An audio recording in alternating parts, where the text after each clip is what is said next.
It is spring. There's sunshine and lots of flowers out in the front garden. There's a lovely little yellow house. I wonder who lives here. Oh, it's Tara. Tara lives here. She lives with her mummy and her daddy.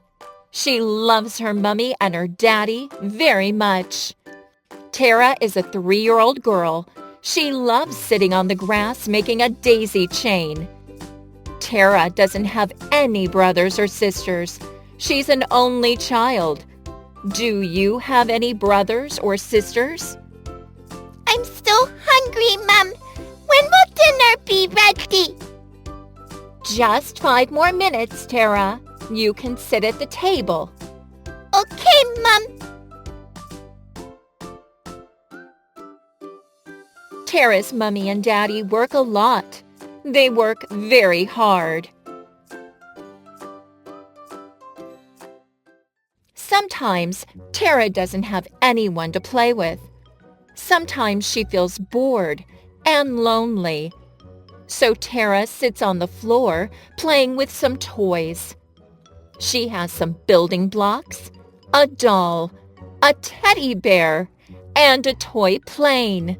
She plays with the bear but seems very bored. One day, Mom and Dad take her for a ride in the car. Where are we going? She asks. It's a surprise, says Mom. They arrive at a little house, and Tara is very curious. I wonder what the surprise will be. She thinks to herself. It's a dog shelter. They go into a room where there are 1, 2, 3, 4, 5 bouncy puppies, all playing and jumping and rolling and yapping. You can choose one to come home with us, says Dad. Really? Asks Tara. Yes, really, says Mom. Just then, a bouncy puppy who is a bit bigger than the rest comes running up to Tara and jumps straight into her arms. Tara knew this was her puppy. He looks like a baby lion. Tara loves him straight away.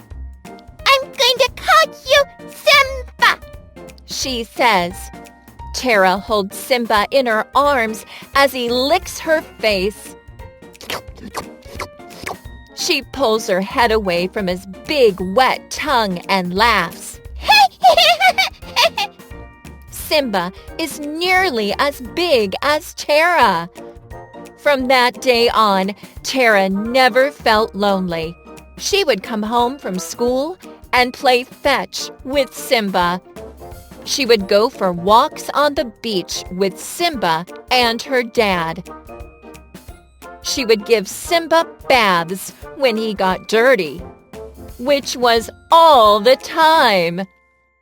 She loves Simba so very much.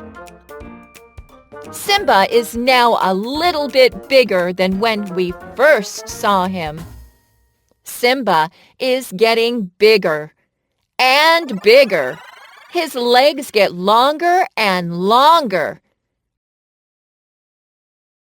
One day, when Dad is dropping her off at school, Simba comes along for a ride. As Tara waves goodbye, Simba puts his head out of the window with excitement. Woof! Woof!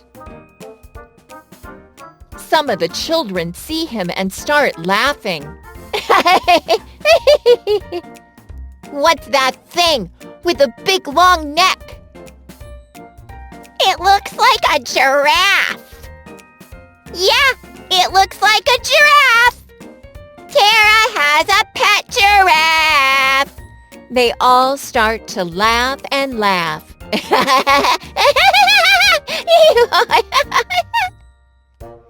Tara is so embarrassed, her cheeks feel hot. She wants to cry, but she tries not to. She runs to her father's car window and says, Please, don't bring Simba to school again. and then she runs inside her class. Tara is miserable all day, thinking about the mean things those kids had said. When she gets home, she goes straight to her room. She feels very sad and lonely. She puts her head in her hands. Just then, she feels something that she has felt lots of times before. Something is licking her hand. Someone wants to make her feel better. It is Simba! Just at that moment, Tara knows that it doesn't matter what he looks like or what other people think. Simba is the most important thing in the whole world. Simba would always be there when she feels sad, scared, or lonely. She feels bad for not wanting him around before.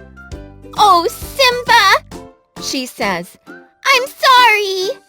I love you so very much." Every day after that, Simba would always come in the car with her to school and give her a big, sloppy goodbye kiss. All the other kids stopped laughing at him. They also want a dog to give them big, sloppy goodbye kisses goodbye.